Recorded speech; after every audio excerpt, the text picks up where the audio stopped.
Today's date's May 29th. My name is Yasmin Wexler. I'm an 8th grade student at Bicultural Hebrew Academy of Connecticut. I'll be interviewing my grandmother, whose name is Elise Wexler, about her life and legacy. This interview is being recorded for the oral history collection for the Jewish Historical Society of Fairfield County's archives as well as our family archives. Over the next 15 minutes or so, I'll ask you questions that help me learn more about you and our family's history, especially our Jewish history. If you can't answer a question, just say so and we can move on to the next one. So if you don't want to answer a question for any reason, just tell me, because I want this to be fun for you and for you to feel comfortable at all times. Okay, are you ready? Yep. Can you see me? Because I don't see I'm on the screen with you. Oh, well, I see you. You're good. Okay, cool, no problem. Okay, let's start with you telling me your full name. Elise Wexler. Okay, who are you named after? Like, do you know? I'm named after my mother's mother, who was Edith and Yehudis. And my Hebrew name is Yehudis, named after her. Okay. Do you have a Hebrew name? Yehudis. Okay. In this class, I've been learning about like immigration for Jewish people to the U.S. Do you know like where your parents or family immigrated from? Yes. My grandmother came from Russia, although I believe she was born in Poland. Um, And it's a really interesting story how she got here. Um, Her family really didn't have very much money, so she was the only child that was sent to America. And she didn't even have enough money for the boat ride to America. She only had enough money for the train to get to the port. And she made friends with somebody on the train, and she helped this woman, get food and get water because it wasn't like today. If you wanted food or water, you had to go off the train and go buy it in places. So this woman had kids, so she couldn't really go running around to get food. So my grandmother did this for her, and as a thank you to my grandmother, she changed her first or second class ticket to like a steerage ticket so she could buy my grandmother a ticket to America. And that's how my grandmother got to America. That's my father's mother. Um, and Yeah, my other program.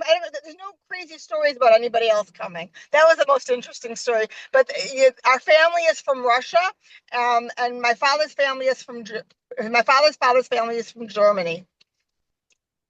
And before they immigrated to the U.S., did they talk about what life was like before they left? Do you have any? No, because you know what? My well, we were very fortunate that my grandparents came over in the 19 teens or the 1920s.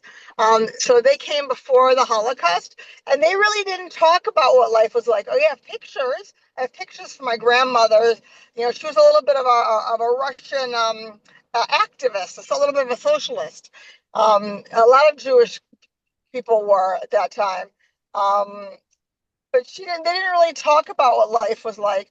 And the only person that I know that's still alive that talked about it is my cousin Margot, who's like 94 years old. And she wrote a book about what it was like to be in Germany on Kristallnacht and have to run away with her family.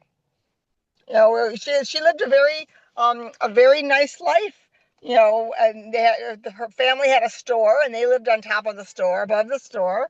And after Kristallnacht, there was no store, and they ran as fast as they could to get out of Germany. And they were lucky they were able to.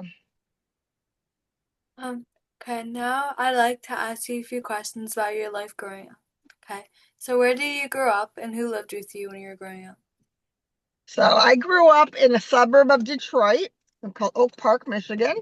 Um, I grew up I had a mother and a father, an older sister who died when I was 3 years old, and a younger sister who, thank God, is still with us. And I'm very close with Adrian. You know Auntie. E. Um, and Yeah, my grandfather lived with us when I was little. He died when I was about 5 years old. Um, and Yeah, that's who lived with us. Um, what was life like? Like, I'm sorry. what was like school like for you? like when you were I young? like school. I like school, but I always got in trouble because I talked too much and I talked too loud. So, the people who had quiet voices didn't get caught, but I always got caught. So well, it was, but I was a good student. So school was easy. So I enjoyed it. Um, Who is your favorite teacher? my favorite teacher I had a couple of favorite teachers. In elementary school, it was Mr. Estabrook, who, who gave girls dictionary pages to write as a punishment, and boys got paddled on their back end if they were not good.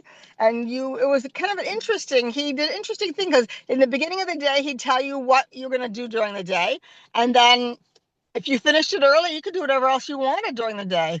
You could, do arts and crafts. You could, read things. You could write dictionary pages to sell to your friends.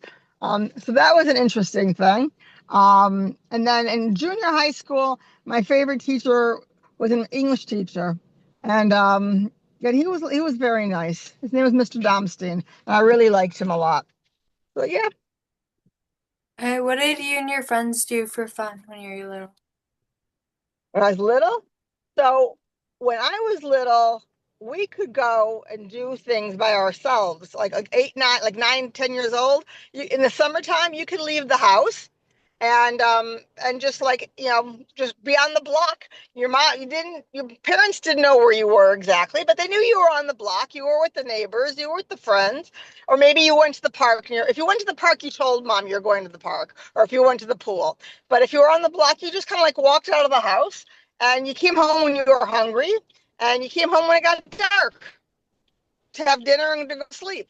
Otherwise, you just played. You played with your friends. You rode bikes. I had a friend who almost had like a farm in his house. He had all sorts of animals. So we play there a lot. Um, we would just, we played ball. We play, do all sorts of things.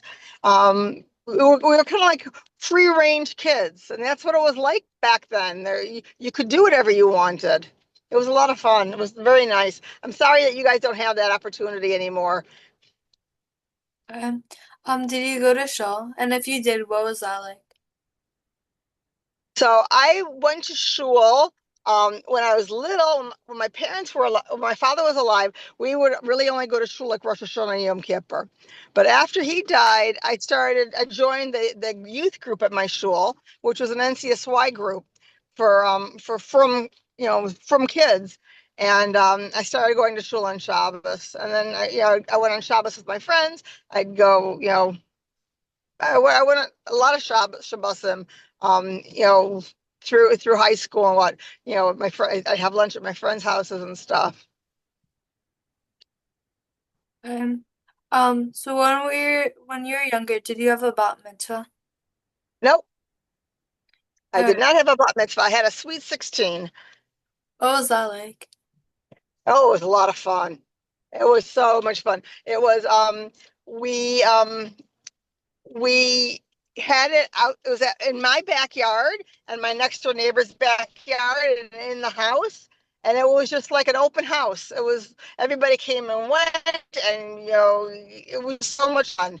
Um, and my birthday's in the summer, so it was beautiful weather, and we just had a great time. I can show you pictures of it. Yeah, I'd like You to know, see. one thing that's really nice is that I was looking at some of the pictures, and I saw that three of my closest friends at my Sweet 16 are still my closest friends now. That's nice. Um, It was, yeah, it's beautiful. Yes.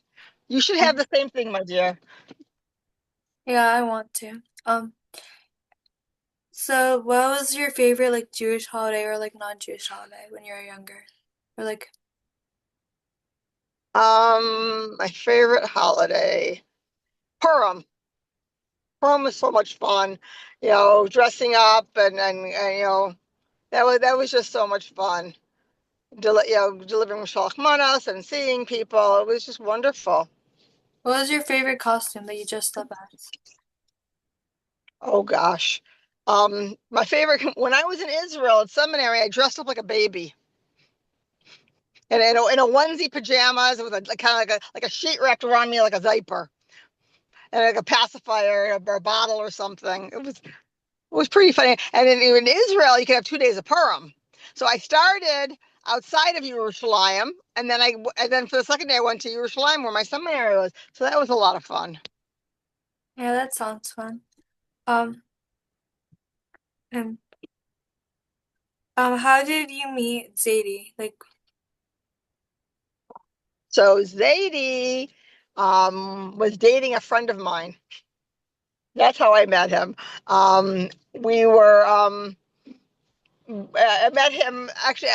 He was dating a friend, and the first time I talked to him was after her father died.